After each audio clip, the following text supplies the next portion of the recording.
Baik, puji Tuhan. Haleluya. Ibadah kita akan segera kita mulai.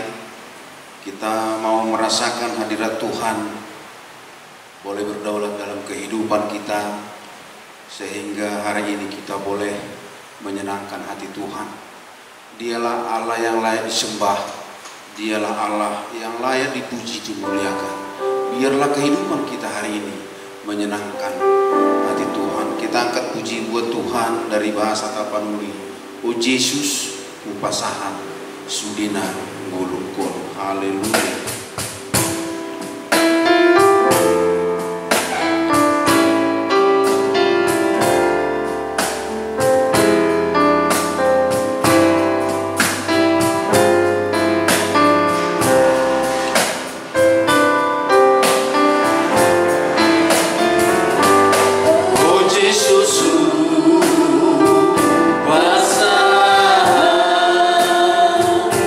Sudena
yang senantiasa meneguhkan kita. Sebab firman itu kekuatan Allah yang boleh menjadi bagian kita hari ini. Kita lanjutkan pujian kita dengan lagu sukacita, suasana surga turunlah. Haleluya. Haleluya, suasana surga turunlah. Rasakan kuasa Allah hari ini. Haleluya. Suasana surga turunlah. Suasana surga turun, kami berbakti padamu.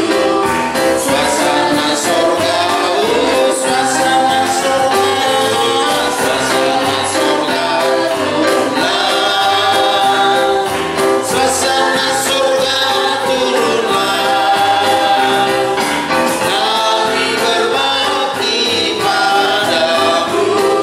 Suasana surga, rasakan kuasa Allah, rasakan kuasa Allah. Haleluya. Rasakan kuasa Allah, pintu rahmat-Nya, pintu rahmat terbuka bagiku. Rasakan kuasa Allah turunlah. Rasakan kuasa Allah turun. Rasakan kuasa Allah turun. Pintu rahmat-Nya terbuka bagiku. Rasakan kuasa Allah kirang besar. Haleluya. Ada kirang besar, ada kirang di hatiku. Kalau hidup dalam kuat Yesus, berkira-kira selalu senang. Hale berkira-kira selalu senang.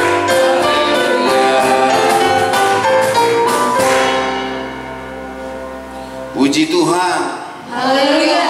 Ibadah ini akan segera kita mulai. Dengan hormat hamba Tuhan dan seluruh jemaat Tuhan, kami undang untuk bangkit berdiri menghormati hadirat Tuhan yang telah bersama dengan kita. Kita angkat pujian, Tuhan hadir di bait suci-Nya. Kita akan masuk dalam doa. Berfirman-Lah, ya Tuhan. Haleluya.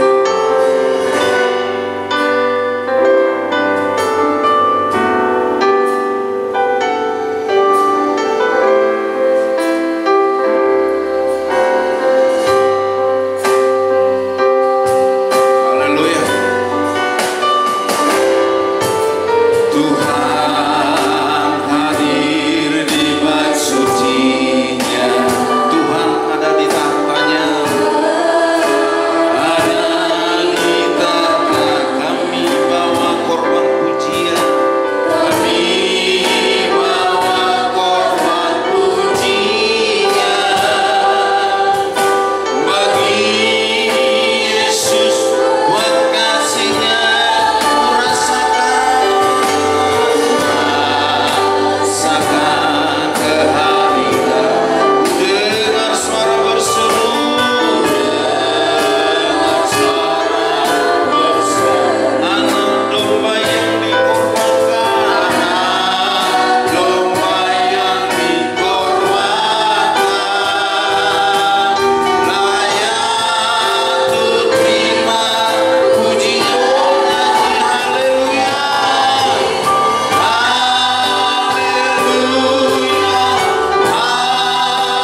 kita dengan berdoa, berfirmanlah ya Tuhan. Berfirmanlah ya Tuhan, sebab aku mendengarkanmu. Nyatakanlah kepadaku untuk kemuliaan namamu. Penuhilah jiwaku dengan kasih karuniamu. Haleluya. Amin. Kami persilakan duduk kembali. Sebelum kita mendengarkan atau menyerahkan ibadah ini ke dalam tangan Tuhan, ada umat Tuhan yang rindu untuk bersaksi, menyaksikan kehidupannya, bagaimana kehidupannya di dalam Tuhan. Saudaraku, biarlah kesaksian ini menjadi berkat bagi kita, bahkan meneguhkan iman percaya kita. Kami sambut Inang Nyonya Sitorus yang dari BDB. Kita angkat pujian, dialah segalanya, dia bagiku. Kita dengarkan kesaksian.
Bapak pendeta, ya, dan juga semua yang ada di sini, semua jemaat yang di rumah, sangat-sangat saya mohon bantu dalam doa. Saya nggak bercerita banyak, sebab kalau saya ceritakan ini nggak akan cukup banyak waktunya. Kan hanya saya minta mohon bantu doa saja. Ya, sudah 2 bulan saya mengadakan peperangan dengan kuasa gelap. Saya benar-benar diuji, Bapak dan Ibu. Kalau saya ceritakan ini, saya rasanya saya sangat tertekan sekali.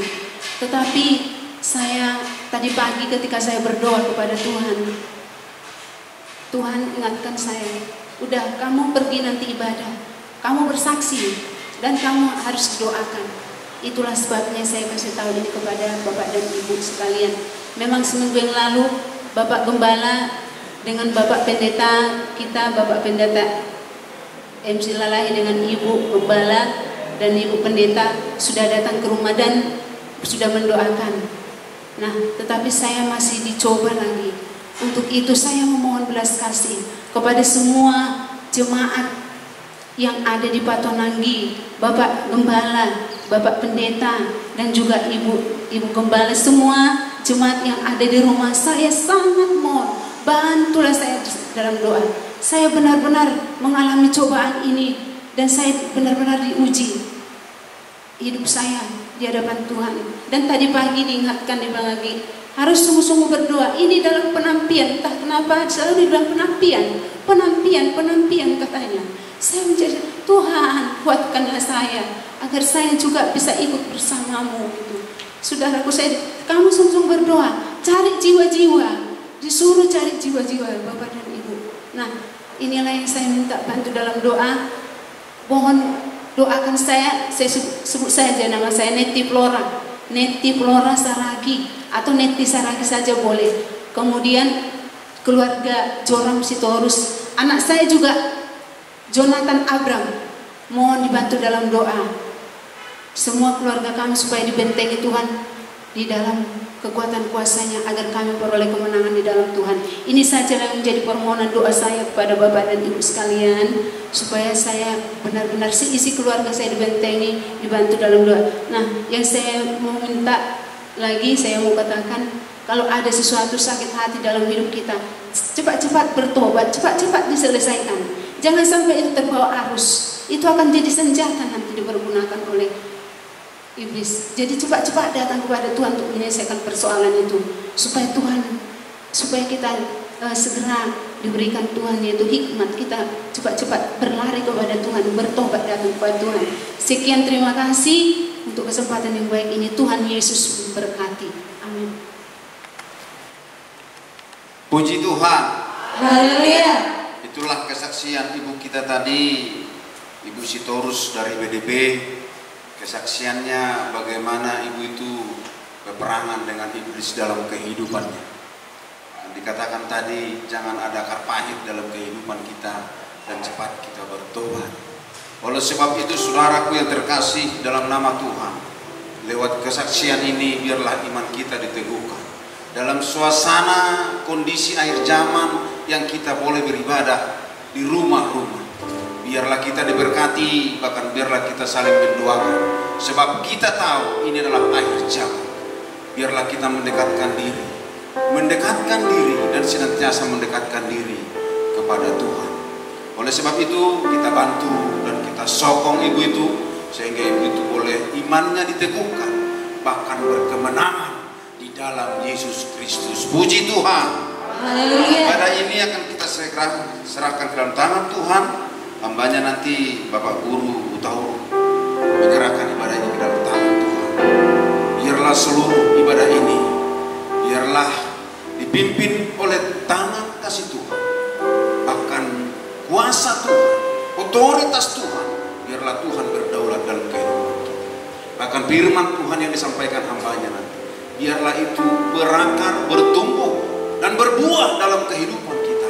Sehingga lewat firman itulah, lewat firman Tuhan, kekuatan Allah itulah kita dimenangkan, bahkan kita memiliki kekuatan. Apapun tantangan, apapun masalah, problema hidup kita, bersama Yesus kita berkemenangan. Kristuslah jawaban dalam hidup kita. Haleluya.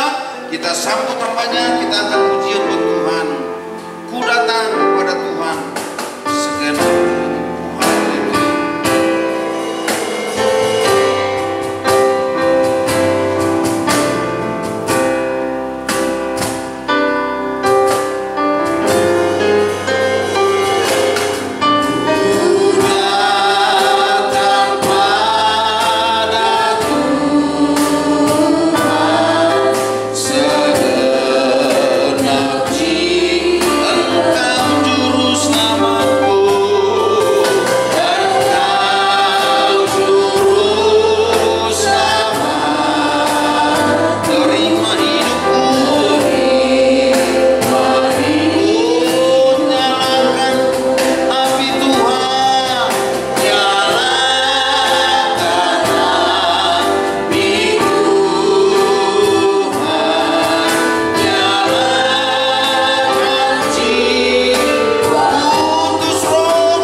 Terpujilah namamu Tuhan Yesus Allah kami yang hidup.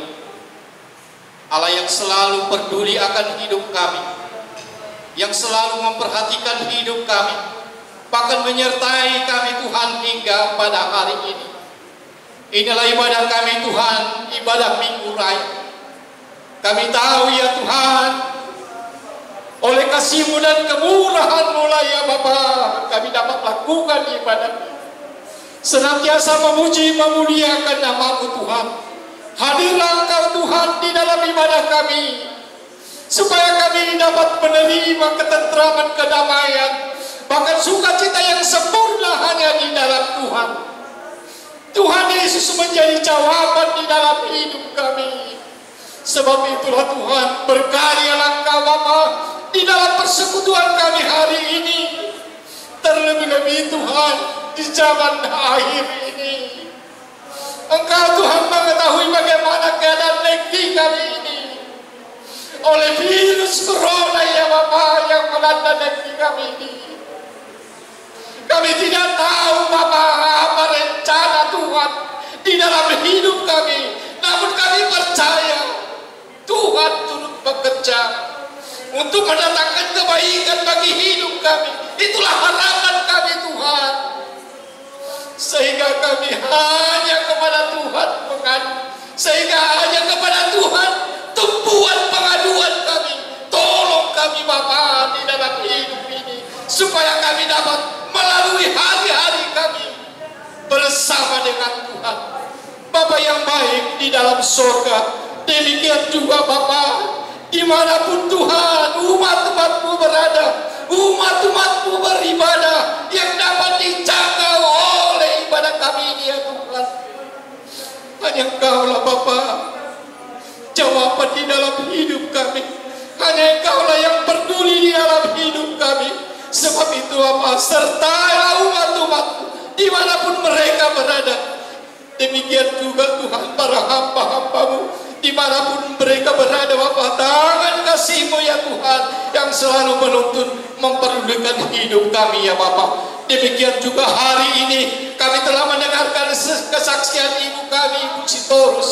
Bapa, biarlah kesaksian itu menjadi kekuatan di dalam hidup kami, membangun iman percaya kami bahwa sesungguhnya hanya di dalam Yesus ada kuasa di dalam hidup kami. Kami percaya dahulu, sekarang, bahkan sampai selama-lamanya kuasa-Mu tidak pernah berubah di dalam hidup kami. Bapa yang baik di dalam surga, didiklah Tuhan kesusahan umat-umat-Mu. Dinilah Tuhan kesusahan kami. Indahkanlah Tuhan doa permohonan kami hari ini. Hanya Yesus menjadi jawaban di dalam hidup kami. Terima kasih Bapa atas segala kasih-Mu. Terima kasih Yesus atas segala kebaikan-Mu di dalam hidup kami. Hari ini Bapa, kami akan disapa, kami akan ditegur oleh kebenaran firman-Mu yang dibayangkan hamba-Mu. Hamba-Mu telah siap hari ini memberikan kebenaran firman-Mu di dalam hidup kami. Mari Bapa, berangkatkan hamba-Mu di dalam pimpinan kuasa Roh Kudus-Mu. Urapan yang selalu baru ada di dalam hidup hamba-Mu. Tersingkaplah rahasia firman-Mu hari ini. Setiap telinga yang mendengar, jiwa yang menerima firman-Mu akan dikuatkan, akan diteguhkan oleh kuasa firman-Mu di dalam kehidupan kami. Itulah senjata kami Tuhan menghadapi masa-masa yang sukar ini. Hanya firman Tuhan yang menjadi perlindungan di dalam hidup kami. Terima kasih Bapa, terima kasih Yesus, Bapa yang baik di dalam surga.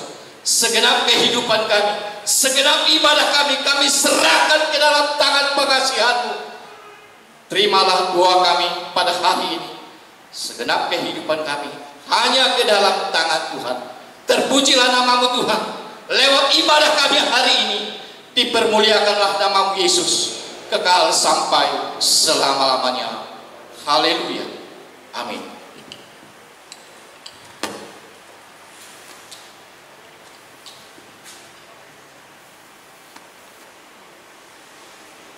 Baik, kita akan segera mendengarkan firman Tuhan yang dibawakan hambanya Gembala Sidang kita, Pendeta J. Silalahi, sekaligus mengakhiri ibadah ini. Kita sambut firman Tuhan dengan lagu pujian Lingkupiku dengan sayapmu.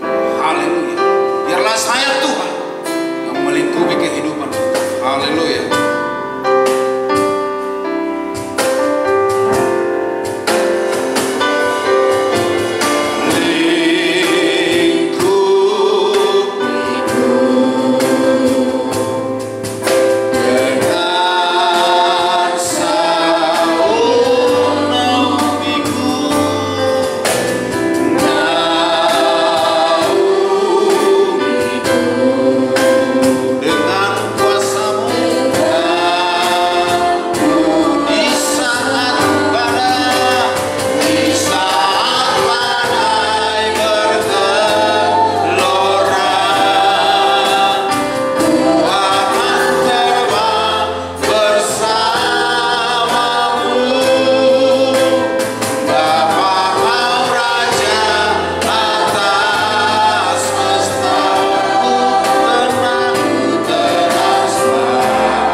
Firman Tuhan yang akan saya bawakan pada hari ini, kami akan ambil dari Mazmur 26 ayat yang kedua.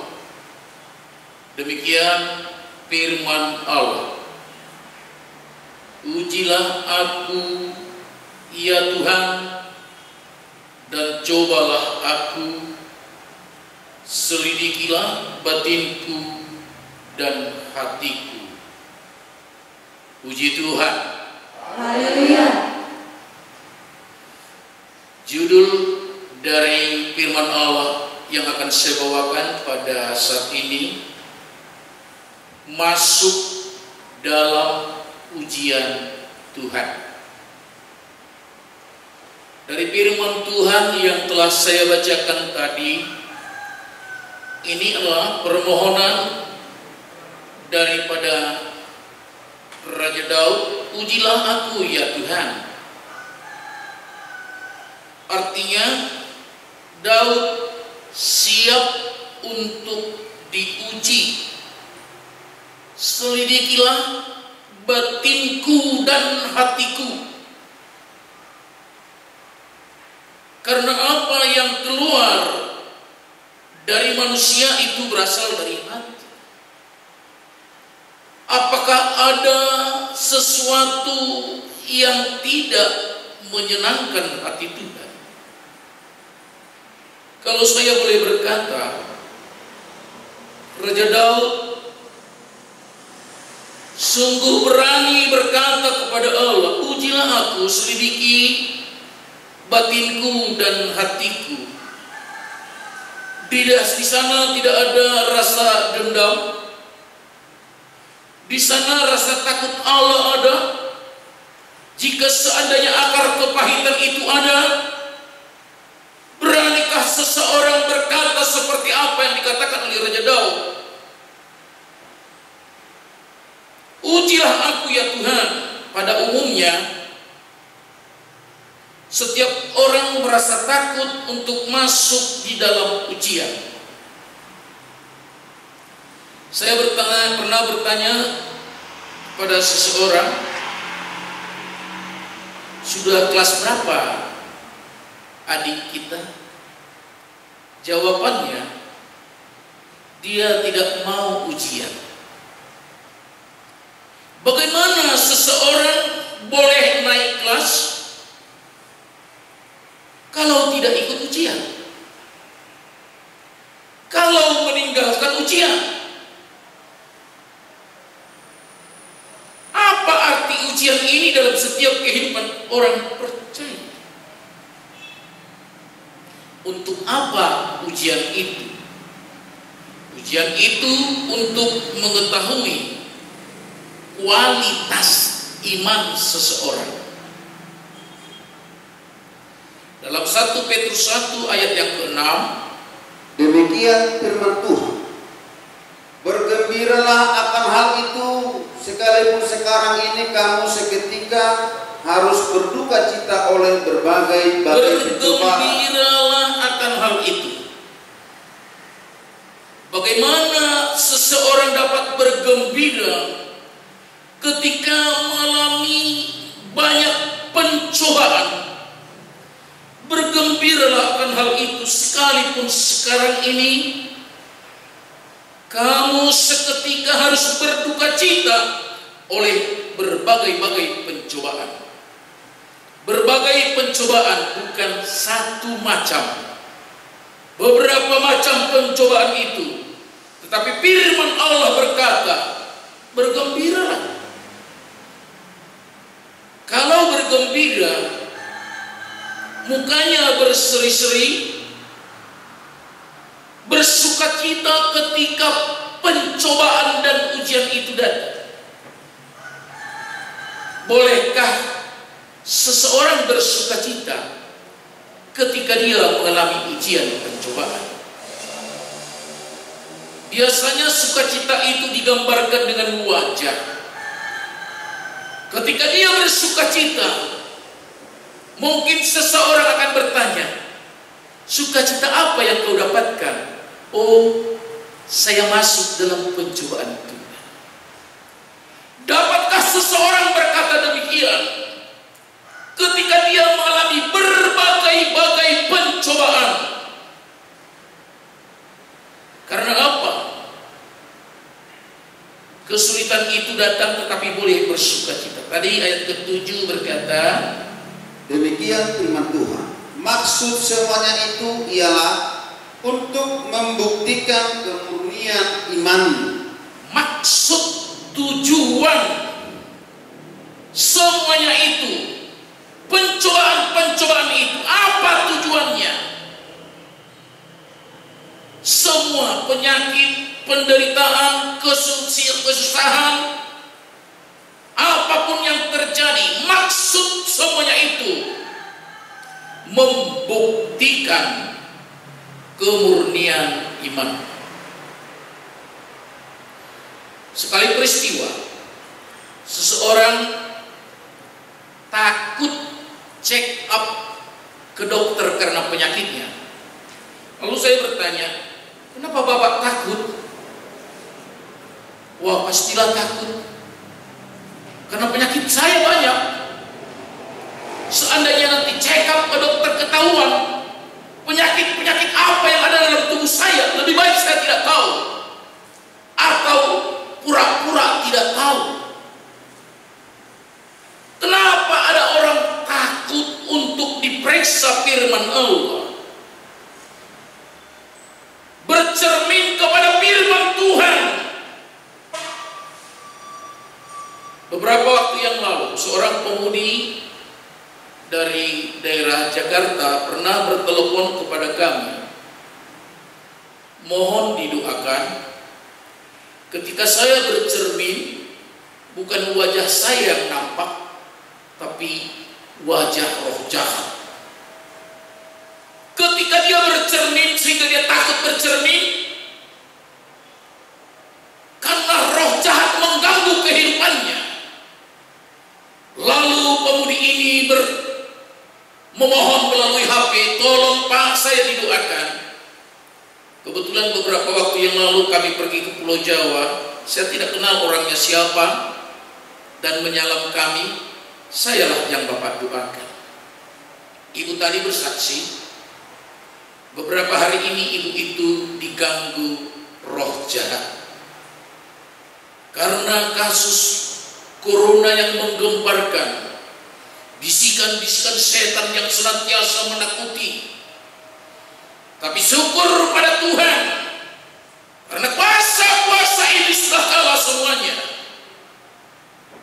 Kalau dia berada di bawah telapak kaki Tuhan, sekalipun mengintimidasi, tinggalkan Yesusmu itu, tidak benar apa yang dikatakan firman Allah.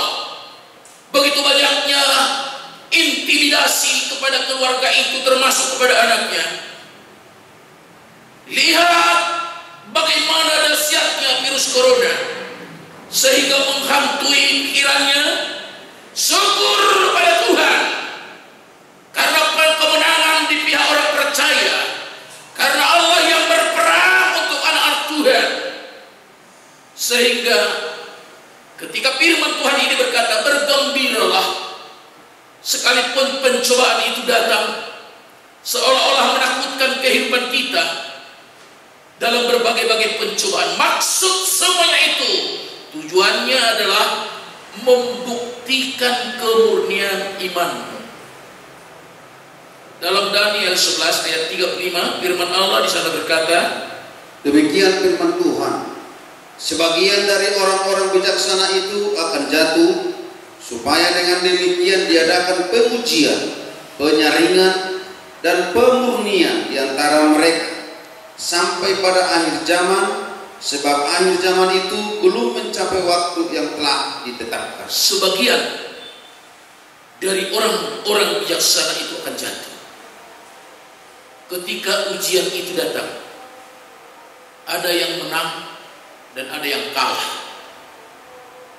Sebagian dari orang-orang bijaksana akan jatuh, supaya dengan demikian diadakan pengujian, penyaringan, dan pemurnian di antara mereka sampai pada akhir zaman.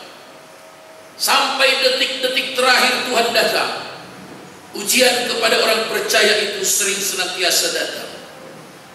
Namun pertanyaan, berapa orang yang dapat bertahan? Siapa yang dapat bertahan dalam ujian-ujian ini? Saya ingat betul ketika masih SD, ujian terakhir kelas 6 adalah ujian negara. Istilah dahulu ujian negara. Satu kecamatan dikumpulkan untuk diuji. Kurang lebih sekitar 1000 orang ujian SD sekecamatan. Dari lokal atau kelas kami, hanya 2 orang yang lulus. Berapa orangkah Tuhan yang dapat bertahan dalam ujian? Kalau saya katakan tadi, dari satu lokal, satu SD, hanya 2 orang yang lulus. Maaf kalau boleh saya katakan, satu kelas saya, Bapak Mukhtar Pakpah. Dia sebagai juara kelas pada saat itu.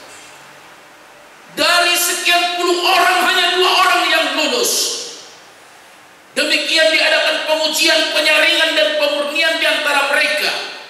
Jika hal ini terjadi kepada orang percaya, pengujian, penyaringan, pemurnian kepada orang percaya, berapa orang yang dapat bertahan? Nah, sekarang untuk apa ujian itu datang? Untuk mengetahui kualitas iman. Bagaimana kualitas iman orang-orang percaya? Bagaimana orang yang mengikut Tuhan? Nah, kita lihat dalam Keluaran 30 ayat 34 sampai ayat 36. Demikian firman Tuhan ayat 34. Berfirmanlah Tuhan kepada Musa, ambillah wangi-wangian, yakni getah damar, kulit lokan, dan getah rasa malam. Wangi-wangian itu serta kemenyan yang tulen, masing-masing sama banyaknya. Ayat 35. Semuanya ini haruslah kau buat menjadi ukupan, suatu campuran rempah-rempah seperti buatan seorang tukang campur rempah-rempah, digarami, murni, kudus. Ayat 36. Sebagian dari ukupan itu haruslah kau giling sampai halus, dan sedikit daripadanya kau letakkanlah di hadapan tabut hukum di dalam kemah pertemuan, di mana aku akan bertemu dengan engkau. Haruslah itu maha kudus bagimu. Mari kita lihat firman Tuhan ini ketika mau membuat ukupan dan ukupan yang maha kudus. Tadi ayat ke-35 firman Tuhan berkata, semuanya ini haruslah kau buat menjadi ukupan. Lalu ayat 36, sebagian dari ukupan itu haruslah kau giling sampai halus, dan sedikit daripadanya kau letakkan di hadapan tabut hukum Allah, di mana aku akan bertemu dengan engkau. Haruslah itu maha kudus bagimu. Ada dua bagian, ukupan yang kudus, yang biasa-biasa, dan ukupan yang maha kudus. Bagaimana menjadi ukupan yang maha kudus? Giling sampai halus. Hidup kita ini harus digiling sampai halus, dipakai Tuhan menjadi ukupan yang maha kudus. Jangan kau katakan cukup menjadi ukupan yang biasa-biasa. Jangan kau katakan cukup seperti ini saja. Tetapi jika kita mau diinginkan, mau kenaikan tingkat, mau kenaikan kelas, giling sampai halus. Artinya di sana tidak ada sekecil apapun kesombongan. Di sana tidak ada sedikit pun akar kepahitan. Di sana tidak ada rasa dendam. Giling sampai halus, baru di sana kita dapat dipakai Tuhan menjadi ukupan yang maha kudus, bukan ukupan yang biasa-biasa. Selama kita tidak mau masuk ke penggilingan yang dihaluskan, menyakitkan, diuji sehalus-halusnya, tetapi di sanalah kenaikan tingkat menjadi ukupan yang maha kudus. Persiapkan dirimu, persiapkan hidupmu, dipakai Tuhan menjadi ukupan yang maha kudus. Siap digiling sampai halus, menjadi ukupan yang maha kudus bagi Tuhan. Tidak ada lagi keakuan dan kesombongan, karena sudah digiling sampai halus. Di sanalah benar-benar Tuhan boleh pakai menjadi ukupan yang maha kudus. Kita harus ingat, ujian untuk anak TK tidak mungkin sama dengan ujian sarjana. Tidak mungkin sama. Katakan ujian untuk TK, alat untuk melihat adalah gak mungkin itu dipergunakan untuk sarjana. Atau katakan ujian untuk sarjana itu diuji untuk anak TK. Katakan planet mana yang terdekat dengan matahari. Sesuai dengan tingkatannya ujian itu ada kepada setiap orang. Jangan merasa senang jika ujian itu begitu mudah di hadapan kita, menandakan kenaikan tingkat, kenaikan kelas, mutu iman percaya kita. Ketika seseorang bekerja menjadi pegawai fotokopi, ini terjadi di Jakarta, lalu ada sarjana dari ITB memotokopi ijazahnya, dilebihkan banyak. Dia ambil, lalu namanya diganti menjadi namanya sendiri, melamar ke departemen PU, diterima. Tetapi setelah diterima, apa yang terjadi? Pengetahuan dasar pun dia tidak tahu. Lalu departemen PU heran pada saat itu, menyurati kampus di ITB. Benarkah dia ini pernah menjadi murid mahasiswa di sana? Ternyata palsu. Siapakah engkau di hadapan Allah? Siapakah saya di hadapan Tuhan? Apa yang Tuhan akan berikan kepada kita? Saya ingat betul dalam suatu pelayanan, di dalam ibadah 10 malam, mungkin sebentar lagi kita ibadah 10 malam. Bagaimana bentuknya belum kita tahu. Ketika itu seorang anak remaja umur 12 tahun kelas 5 SD bernubuat. Lalu saya turun ke sana dan bertanya, ada apa kata Tuhan kepadamu? Lalu dia katakan, Bapak Sintua ini tidak sungguh-sungguh berdoa. Dalam hati saya berkata, nubuatan ini nubuatan palsu.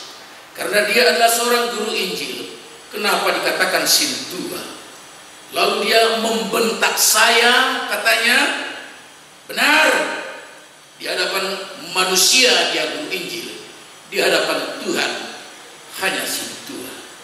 Siapakah saudara di hadapan Tuhan? Sama dengan mahasiswa tadi, dengan memakai ijazah palsu, dia seorang sarjana teknik, seorang insinyur, tetapi kenyataannya bagaimana? Siapakah saya di hadapan Tuhan? Maukah saya masuk dalam ujian atau lari dari ujian Allah? Sangat menyakitkan. Saudaraku, 1 Korintus 10 ayat 13 bagian B, firman Tuhan di sana berkata, demikian firman Tuhan.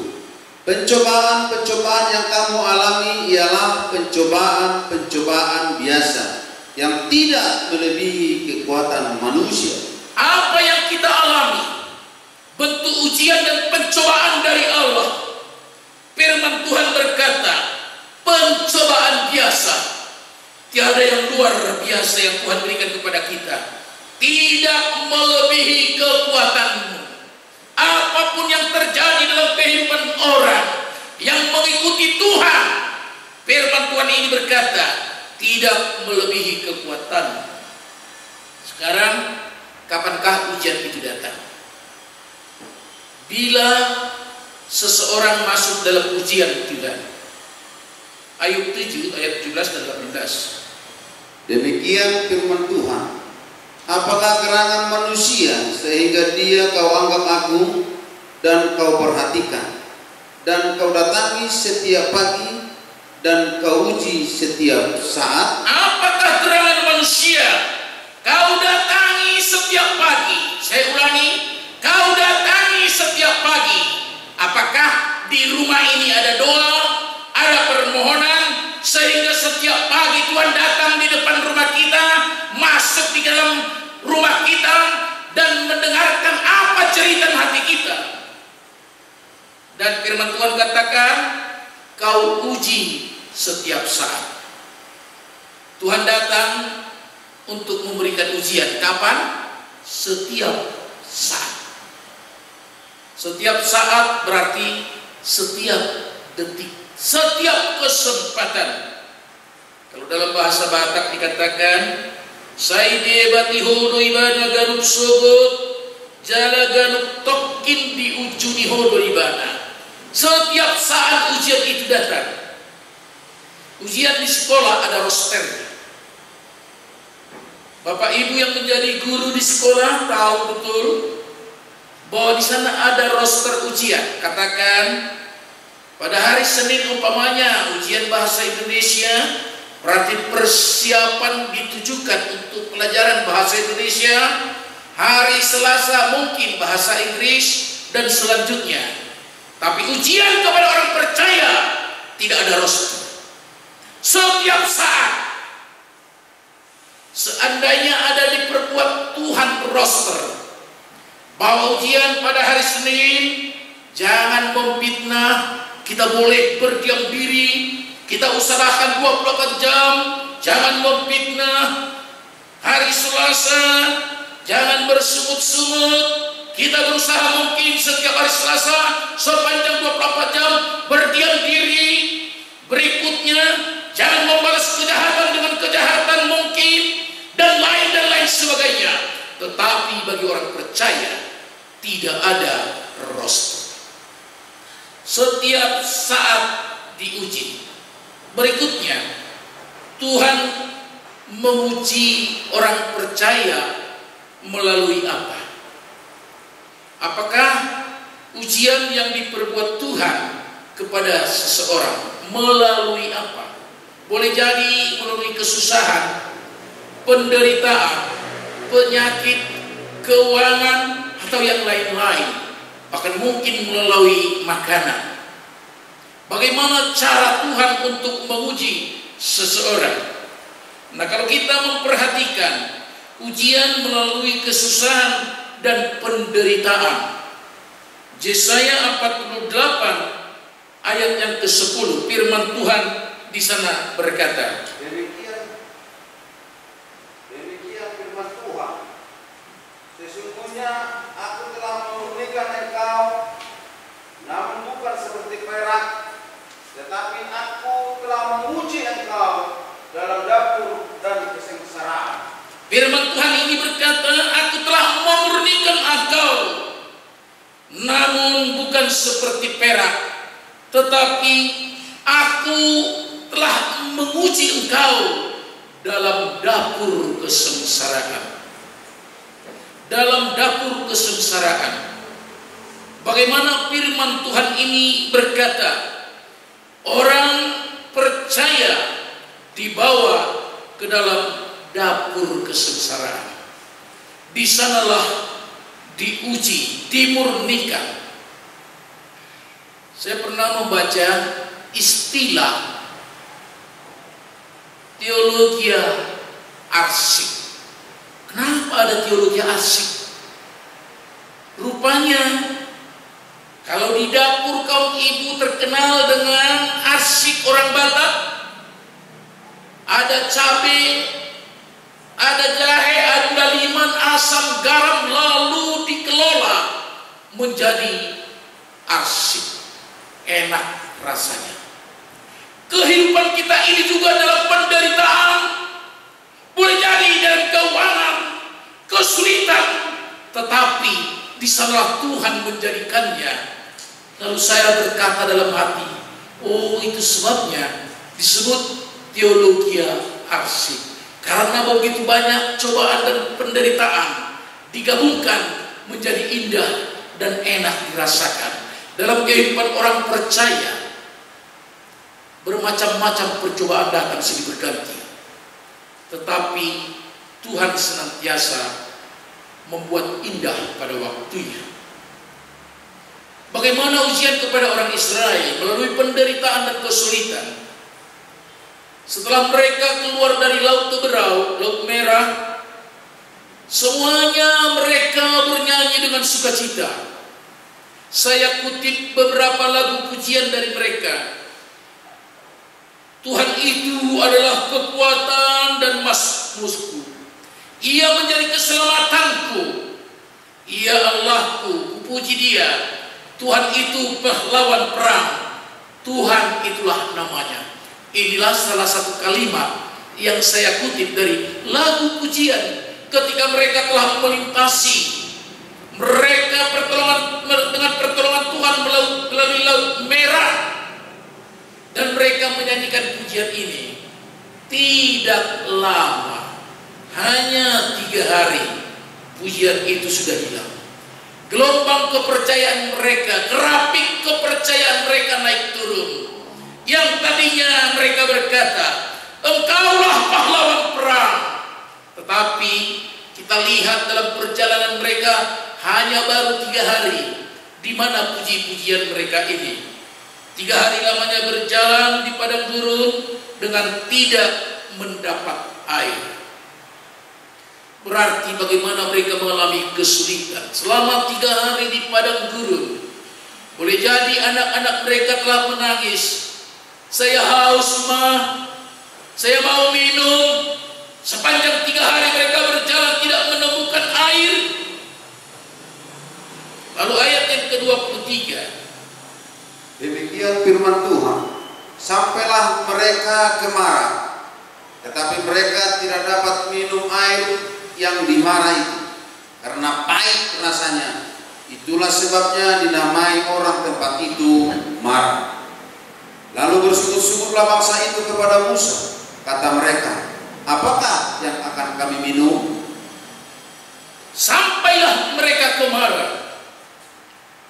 Mereka bersukacita melihat di sana ada air, tapi mereka kecewa. Air itu pahit. Kalau ada lagu pujian dari bahasa Batak, Mardalanau menuju surga, hapi jujur tarhirimau nasolomo kuro tuau. Terhirim, kecewa.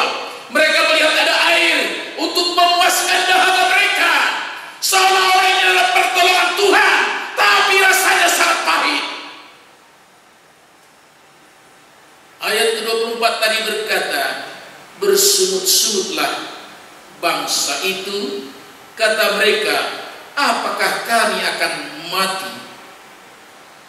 10 kali orang Israel mencobai aku, kata firman Tuhan. 10 kali berarti Tuhan menghitung-hitung berapa kali seseorang mencobai Tuhan. Sekali, 2 kali, 3 kali. Israel 10 kali mencobai Tuhan. Di antaranya paling banyak 4 kali mereka bersungut-sungut karena air. Banyak orang yang jatuh karena dosa yang itu saja. Karena air 4 kali mereka bersungut-sungut. Apakah mereka tidak ingat bagaimana mereka sampai 4 kali bersungut-sungut? Kejadian ini ketika di Mara, di Masa atau Meriba, di Rafidim, dan juga Kadesi. Itulah pengalaman orang Israel terjatuh dengan dosa yang sama, terjatuh dengan dosa-dosa itu saja. Mereka bersungut-sungut. Mereka tidak sadar bahwa sungut-sungut mereka didengarkan oleh Tuhan. Saya pernah bertelepon kepada seseorang. Kebetulan yang menerima telepon ini adalah istrinya. Karena telepon ini baru dipasang di rumahnya, dia tidak sadar. Lalu dia berteriak karena suaminya kebetulan ada di dapur. Pak, ada apa? Ada telepon dari Pak Silalahi. Apa katanya? Iya, mencari Bapak. Katakan saja saya tidak ada. Oh, rupanya kedengaran. Apakah sungut-sungut kita itu tidak sampai kepada Tuhan? Sekecil apapun sungut-sungut kita itu sampai kepada Allah. Dia tidak sadar apa yang dikatakan. Semuanya terdengar. Lalu saya dengarkan. Apa saya katakan? Katakan saja saya sudah keluar. Rekaman Allah tentang sungut-sungut orang percaya tidak dapat kita sembunyikan. Ketika saya bertemu dengan dia, lalu saya katakan, kau ajari istrimu untuk berdusta. Saudaraku, kalau kotak hitam, kalau pesawat terjatuh, yang utama mereka cari adalah kotak hitam. Karena di sana direkam kejadian-kejadian terakhir sebelum terjatuh. Apa sebabnya seseorang terjatuh dalam iman? Semuanya Tuhan ketahui. Apa sebabnya seorang menjauhkan diri dari Allah? Boleh jadi kotak hitam itu ada dalam kehidupan kita. Kita tidak akan dapat berkata, kapan saya katakan ada rekaman di sana. Nah, tadi ayat ke-25 bagian B di sana firman Tuhan berkata, demikian firman Tuhan. Di sanalah diberikan Tuhan ketetapan dan peraturan-peraturan kepada mereka, dan di sanalah Tuhan mencoba mereka. Di sanalah Tuhan mencoba mereka. Di mana? Di Mara. Setiap orang percaya harus melalui Mara. Adakah saudara sudah sampai di Mara? Apakah yang menjadi mara dalam kehidupan kita, yang menjadi kepahitan dalam hidup kita? Apa yang kita alami? Boleh jadi hal keuangan, boleh hanya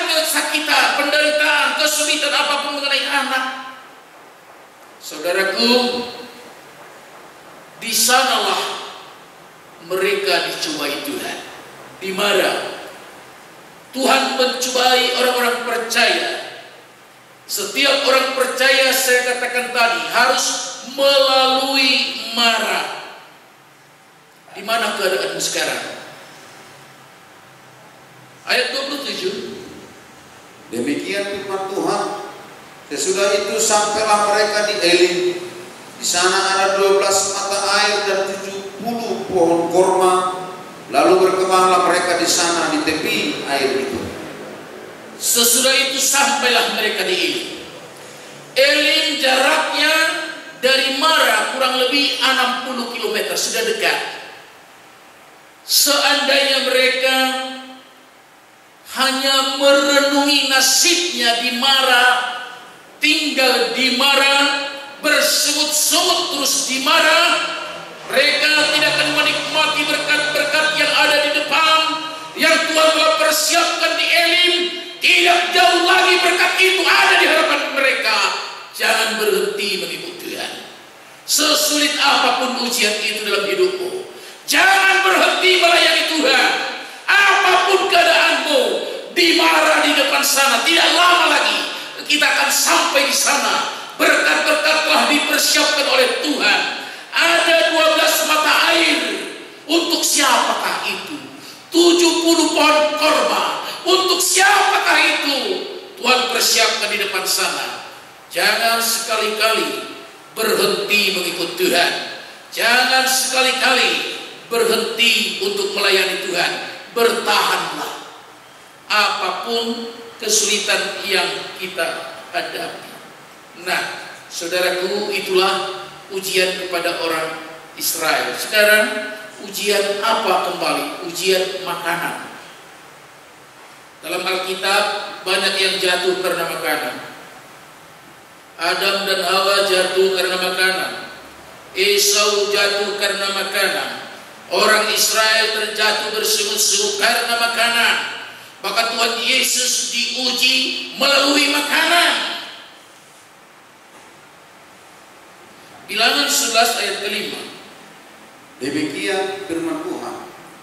Kita teringat kepada ikan yang kita makan di Mesir dengan tidak bayar apa-apa, kepada mentimun dan semangka, bawang pre, bawang merah dan bawang putih. Mereka telah berjalan meninggalkan tanah Mesir, tapi hati mereka masih terikat ke tanah Mesir. Begitu enaknya di sana ada semangka, bawang pre, bawang merah, bawang putih.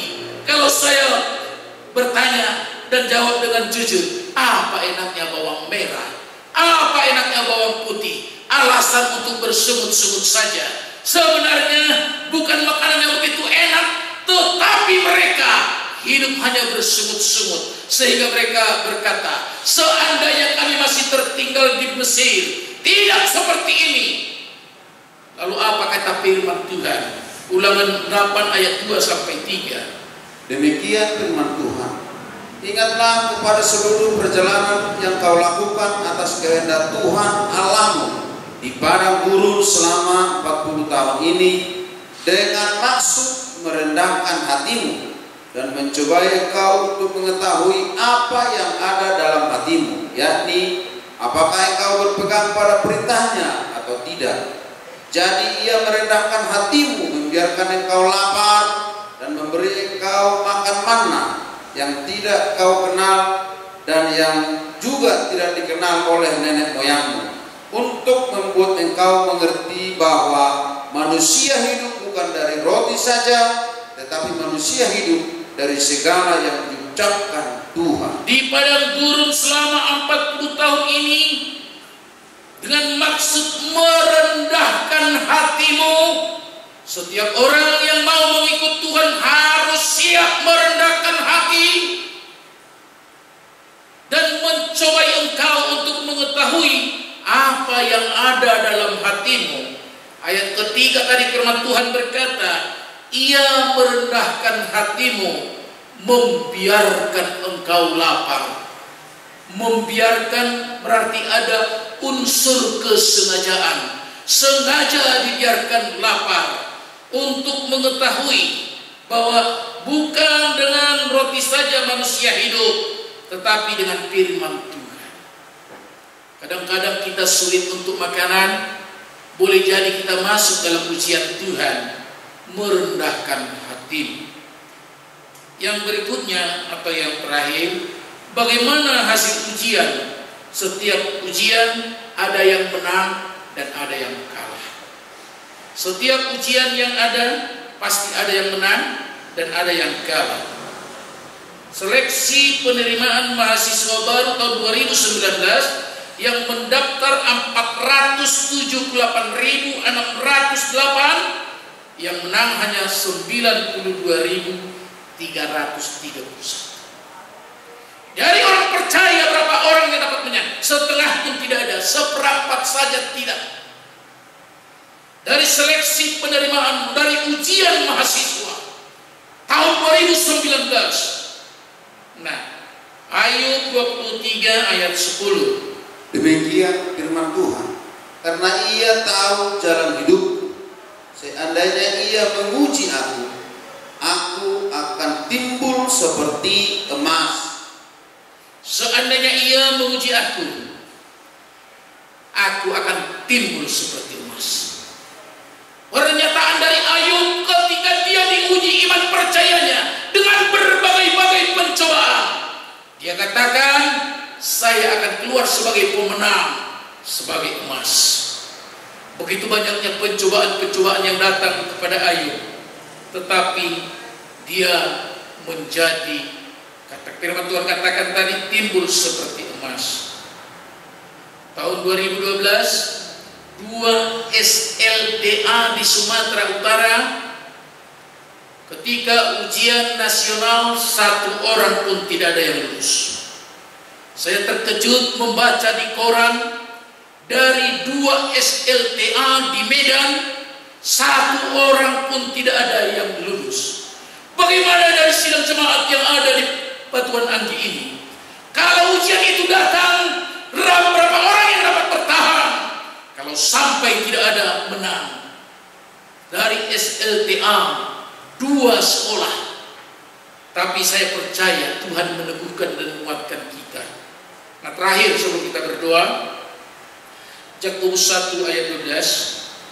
Demikian firman Tuhan, berbahagialah orang yang bertahan dalam pencobaan, sebab apabila ia sudah tahan uji, ia akan menerima mahkota kehidupan yang dijanjikan Allah kepada barang siapa yang mengasihi Dia. Berbahagialah mereka yang bertahan dalam pencobaan. Berbahagialah orang yang masuk dalam rencana pencobaan Tuhan. Apabila ia sudah tahan uji, ia akan menerima kehidupan yang dijanjikan Allah, mahkota kehidupan yang telah dipersiapkan Tuhan bagi setiap pemenang. Jadilah menjadi pemenang, sekalipun ujian itu datang bertubi-tubi. Tuhan memberikan kepada kita mahkota. Puji Tuhan. Haleluya. Mari kita angkat puji buat Tuhan. Kita masuk dalam doa. Bapak Pendeta M lagi memimpin kita dalam doa. Ujilah aku Tuhan, cobalah aku. Tuhan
bagi Dia Tuhan Yesus. Terpuji terpujilah Engkau ya Bapa yang baik. Engkau Tuhan kami, Engkau Juru Selamat kami. Engkau Gembala kami yang baik dan senantiasa melindungi menjaga kehidupan kami. Terima kasih Tuhan di saat ini kami bersama-sama berbakti memuji memuliakan nama Tuhan. Bapa yang baik, Bapa yang maha kasih, dengan umat-umat para hamba-Mu yang tinggal di rumah masing-masing. Terima kasih banyak Bapa. Engkau sungguh Allah yang mengetahui segala-galanya Bapa. Walaupun tidak kami bersatu, tapi Engkau bersatukan kami dalam roh-Mu, dalam kuasa-Mu Tuhan. Khususnya saat ini Bapa. Terima kasih Tuhan Yesus Kristus. Engkau begitu baik senantiasa dalam kehidupan kami. Engkau pimpin, Engkau tuntun, Engkau ajarkan Bapa. Bahkan saat ini Tuhan, firman-Mu mengajarkan kami, mengatakan ujilah kami Bapa. Yesus yang maha kasih, Engkau melihat kehidupan kami. Kau tahu apa yang kami pikirkan. Kau tahu keturunan hati kami. Bahkan Kau saja mengerti apa yang terencana dalam kehidupan kami. Terima kasih banyak Bapa. Tapi Kau sungguh baik senantiasa dalam kehidupan kami. Semua apa yang Kau rencanakan Tuhan, semua rancangan-Mu adalah rancangan damai sejahtera yang Kau berikan bagi kami. Khususnya Tuhan saat ini, firman-Mu senantiasa mengajar kami Tuhan untuk senantiasa dekat kepada-Mu, untuk percaya kepada-Mu, bergantung kepada-Mu, berharap kepada-Mu saja Tuhan, agar kehidupan kami Tuhan memiliki tujuan yang pasti, surga yang Tuhan persiapkan bagi kehidupan kami. Terima kasih banyak Bapa Surgawi. Saat ini Tuhan semua umat-umat-Mu bersama-sama kami Tuhan berbakti menghadap Engkau Tuhan. Dimanapun umat-umat berada saat ini Tuhan, hadirlah Engkau Tuhan, memberikan sukacita Tuhan, memberikan kekuatan iman, agar kami berharap kepada-Mu saja Tuhan, bergantung kepada-Mu saja Bapa. Apapun situasi keadaan pada akhir zaman itu Tuhan, Engkau menjadi Tuhan kami, Engkau menjadi Juru Selamat kami Bapa. Maka kehidupan kami Tuhan tidak menjadi batu sandungan kemana kami berada Tuhan Yesus, tapi menjadi berkat bagi orang lain, karena Tuhan yang berkuasa atas hidup kami dalam roh dan firman-Mu Tuhan. Bapa yang baik, meteraikanlah firman dalam hidup kami, agar firman bertumbuh dan berbuah Bapa, menghasilkan buah-buah yang manis Tuhan, menyenangkan hati-Mu Tuhan, bahkan Tuhan menyukakan hati orang lain juga, karena Engkau senantiasa berkuasa bertatas kehidupan kami. Terima kasih Tuhan Yesus Kristus. Maka pada saat ini Bapa, hadirlah Engkau Tuhan dalam kehidupan kami, keluarga demi keluarga, pribadi dimanapun berada Bapa, dalam firman-Mu Tuhan, menjadi kekuatan, menjadi penghiburan dalam kehidupan kami Tuhan. Terhiburlah setiap yang susah Bapa. Berikan kekuatan Tuhan Yesus bagi yang lemah, semua setiap yang sakit, oleh karena kuasa firman dan roh-Mu. Terima kasih banyak Bapa Surgawi. Bapa, biarlah penghujung zaman ini tidak seorang pun kami Tuhan yang jauh daripada-Mu, tetapi semakin kuat, semakin teguh yang mempercayai kami untuk berharap bergantung kepada-Mu saja Bapa. Maka pun situasi dalam dunia ini, kami adalah kuasa-Mu dalam perlindungan Tuhan. Terima kasih Tuhan Yesus Kristus. Umat-umat-Mu yang percaya kepada-Mu Tuhan, di negara kami di bangsa Indonesia Bapa, berkati senantiasa agar semuanya Tuhan yang berseru kepada-Mu Tuhan. Maka segera Tuhan terlepas terhindar kami Tuhan dari virus corona, kami lepas dimenangkan Bapa. Maka negara kami Tuhan boleh kembali bersukacita, karena Engkau Tuhan yang melopatkan dan mengerjakannya Tuhan Yesus. Terima kasih Bapa, secara istimewa tengah-tengah gereja Pentakosta Indonesia di Jalan Batuan Anggi Bapa. Berkatilah setiap umat-Mu, berkati setiap para hamba-Mu Tuhan, agar semua senantiasa hanya berserah percaya kepada-Mu. Engkau Tuhan yang baik, yang tidak pernah meninggalkan membiarkan kami. Berkatilah umat-umat-Mu Tuhan di ladang di kota. Engkau senantiasa memberikan sukacita, berikan sembuhkan yang menderita Tuhan. Engkau memberikan sukacita senantiasa, agar setiap umat-umat Tuhan hanya berharap bersukacita dalam Engkau Tuhan. Terima kasih banyak Bapa, kami percaya Tuhan memberkati kami seluruh sidang jemaat-Mu dimanapun yang berada Bapa.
Mari kita sama-sama mengucapkan doa Bapa kami.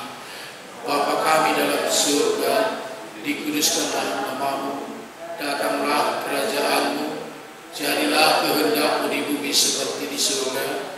Berikanlah kami pada hari ini makanan kami yang secukupnya.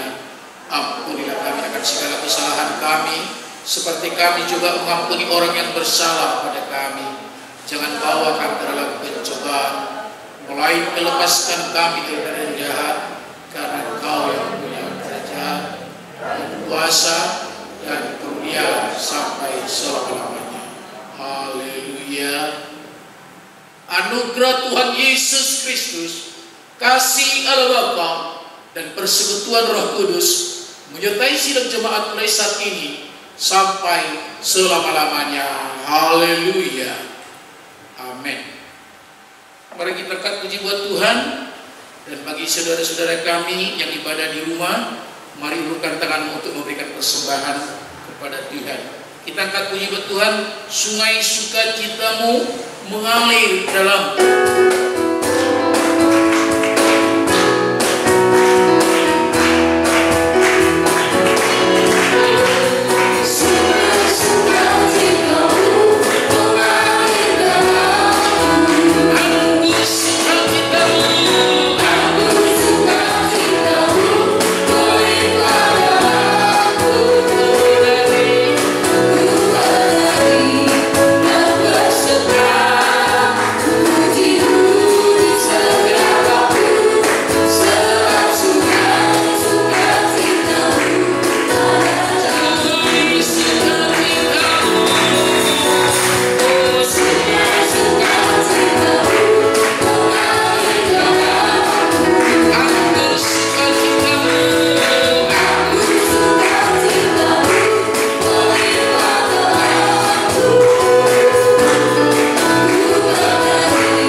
Bersamamu